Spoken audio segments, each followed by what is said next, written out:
সরস্বতী পুজোর আগের দিন রাতে আমাদের পাড়ার মধ্যে যাচ্ছে একটা এত বড় সরস্বতী ঠাকুর। আমি তো দেখে অবাক, কি সুন্দর দেখতে হয়েছে না ঠাকুরটাকে দেখে নিলাম, একটু প্রণামও করে নিলাম, জয় মা সরস্বতী। তারপরের দিন সকালবেলা তো আমার তুমুল কাজ, সকালবেলা উঠে চান করে ঠাকুরের পুজো দিয়ে এখন বসেছি সাজুগুজু করতে। এইসব জিনিসগুলো দেখতে পাচ্ছ, এইগুলোই পরে রেডি হয়েছিলাম।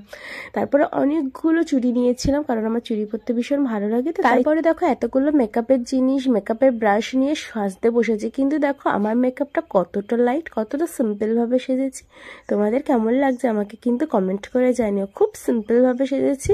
আর এই যে মাথায় লাগিয়েছিলাম গাঁদা ফুল, এই চুলটা বাঁধতে আমার প্রায় 10 মিনিট মতো টাইম লেগেছে, তার মধ্যেই হয়ে গেছে। বেশ ভালো লাগছে না? আমার নিজেকে দেখতে খুব ভালো লাগছিল। তারপরে এই যে বেরোলাম একটু ঘুরতে। বেশি যাইনি, জাস্ট গাড়ি নিয়ে মাথা করেছি, কারণ আমি একাই ঘুরতে বেরিয়েছিলাম, এটাই দুঃখ। একটু কলেজে গিয়েছিলাম, কলেজের ঠাকুর দেখেছিলাম, একটু খিচুড়ি ভোগ খেয়েছিলাম। আর অত কিছু ভিডিও না ক্লিপ নেওয়া হয়নি, ভিডিও করার সেরকম ইচ্ছে ছিল না, বাট যেটুকু চোখে পড়েছিল সেটুকুই করেছিলাম। শুনেছি ক্যানিং ব্রিজে নাকি বিশাল তুমুলভাবে কাপেলই ঘুরে বেড়ায়, কপতি আর কি, কাপেলরা ঘুরে বেড়ায়। তো আমি তাদেরকেই দেখার জন্য একটু ভিডিওটা অন করেছিলাম সেই সময়, আর মানে তোমাদের দেখানোর জন্য।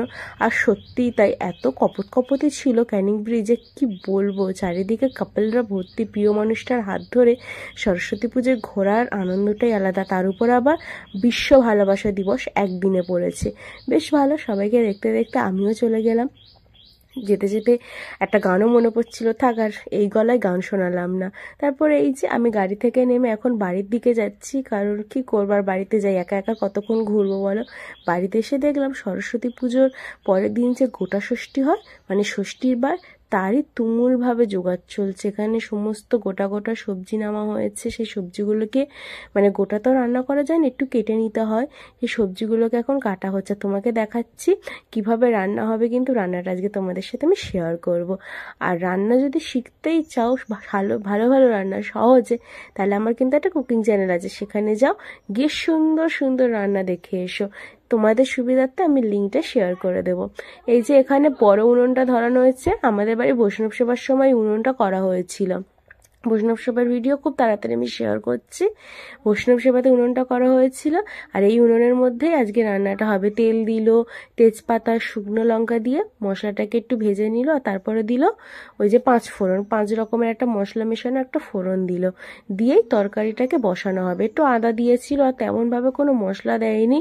নুন, হলুদ, লঙ্কা যেরকম যা দেওয়ার নিয়ম সেইগুলোই দিয়েছিল, জিরে, ধনে, সিম্পলভাবেই রান্নাটা করেছিল। প্রথমে একটু গোটা সবজি যেগুলো আছে সেইগুলো দিয়ে দিয়েছিল। প্রত্যেক বছর আমাদের বাড়িতে এই রান্নাটা বেশ হয়, মানে বড় করেই হয়। এবছর একটু আরো বড় করে হচ্ছে। তারপরে মানে যেই সবজিগুলো কমে যাবে, মানে আগে দিয়ে রান্নাটা করা হচ্ছে আর কি। এবারে আলুগুলো দিয়ে দেওয়া হলো। অনেক সময় ধরে অনেক সুন্দর করে আস্তে করে নাড়াচাড়া করে সবজিগুলোকে কমিয়ে তারপরে কিন্তু তরকারিটা পুরো কমপ্লিট হবে। এখনও অনেক সবজি রয়েছে, শাক, বাঁধাকপি আর অনেক রকমের সবজি দেওয়া কিন্তু এখানে বাকি রয়েছে। আচ্ছা, তোমাদের বাড়ি গোটা ষষ্ঠী হয়? তোমরা কিন্তু একটু কমেন্ট করে জানিও।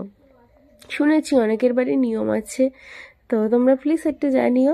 আর তোমরা যদি চ্যানেলে নতুন হয়ে থাকো, তাহলে অবশ্যই আমার চ্যানেলটাকে সাবস্ক্রাইব করে আমার পাশে থেকো। তারপর এই যে দেখো রান্না কিন্তু হয়ে গেছে। আমি কিন্তু রান্না শেখাইনি, বলো না আবার যে কী সব দেখিয়ে দিল উল্টোপাল্টা। রান্না শেখাইনি, শুধু একটু দেখালাম যে হয়েছে। তারপরে সবার শেষে রাতে একটু তরকারি খেয়ে আজকের আমার ভিডিওটা কমপ্লিট করলাম। কেমন লাগলো অবশ্যই কিন্তু জানিও। ধন্যবাদ বন্ধুরা।